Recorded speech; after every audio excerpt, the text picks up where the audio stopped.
Hello, I am Cecilia. Welcome to Happy Wallet Studio.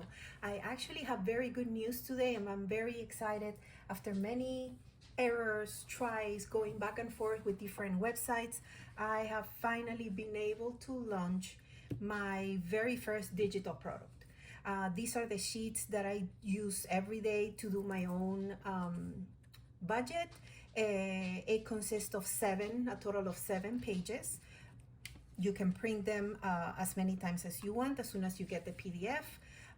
It is on my Ko-Fi, and I'm gonna add the link to this website. So the very first page, just to go over really quick, is the budget category organizer.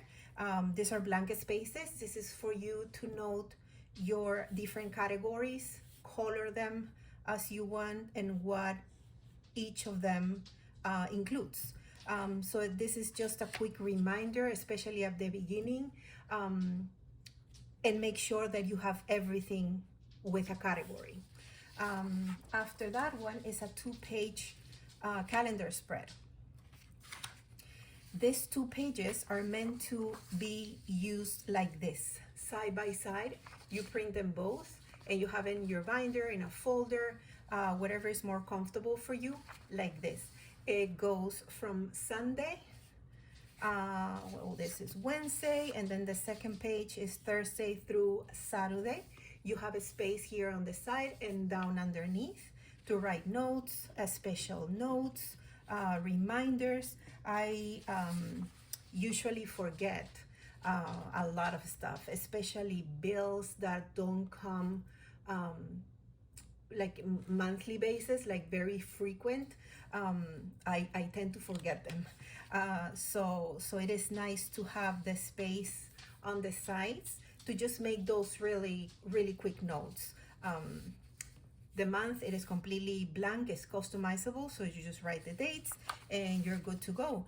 The squares, I think they provide enough space to add all of the bills that you have for that particular day. I do like to add stickers or make a drawing if you're good at drawing. It lets you do all of that. So this is the calendar. And then after this one, we have the budget. This is one of the most important pages, I would say. And this is the one that has your income at the bottom, on top. Your fixed expenses, your variable expenses on this side, your sinking funds, that's whatever you're saving for, and again, more notes, don't forget notes, whatever you want to call them in here. There's the margin, that's the difference, like if you have any leftover money, it is also noted here. Again, obviously it's completely blank. You write the account, your pay period, and the month that you're tracking. The following page is the actual tracker. This is a very simple sheet. I remember I used to see these when I was studying accounting back in the days. It is the classic view of the accounting sheet. So you have the month, the account that you're tracking, the balance. If you're using a second page, you can write the balance there from the previous page. Date, description, the category. All of your expenses need to have belong to a category, so you can write that there. If it is a withdrawal or a deposit, and the balance. I do use the balance column to make sure everything that I have in here is accounted for and it matches what's on my checking account. I'm sure you know, when you open your bank, your checking account, you will see at the end of every day there's a balance, with how much money your account closed. So that's why I have this here, and I always make sure is there at least the balance at the end of the day, so I know it matches with my bank, so I didn't forget anything to write anything. So this is that one, the tracker. This is the one that I use for closing of the month. Honestly, I don't look at the income here or how much savings I used or the savings sinking funds that I used. On this one, I try to keep it, to me, as simple as possible, because every time I have tried to make a match with the income and the sinking funds and the everything else, they don't match for whatever reason. So I'm sure I'm doing something wrong there, but I do care for the category, and what I budgeted for that particular category, it is at or below, hopefully, what I actually spend. So these are the two columns.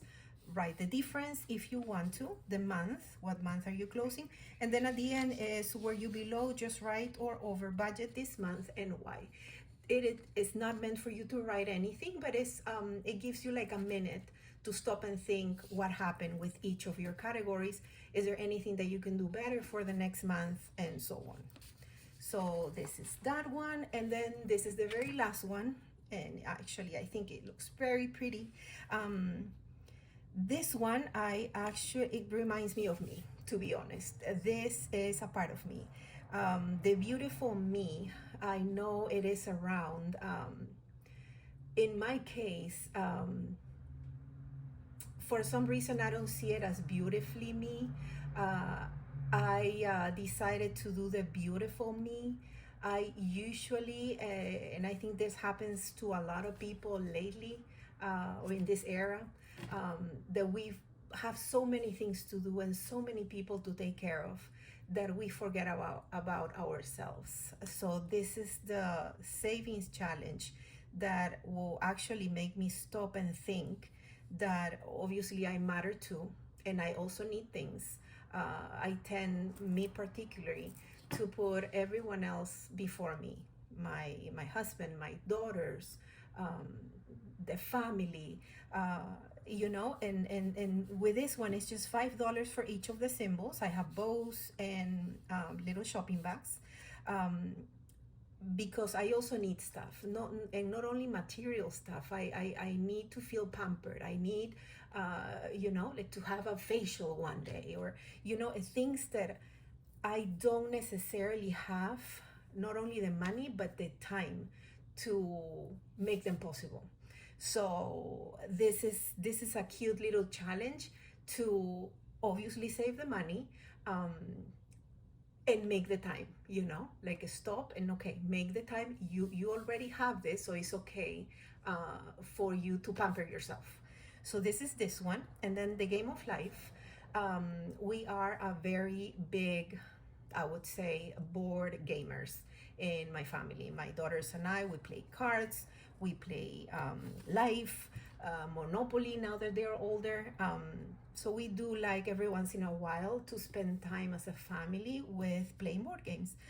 So I created this one. It's very, very simple. As you can see, you just follow the squares. The nominations that I use are very small, from 1 to 5 only on this one. So it's not overwhelming.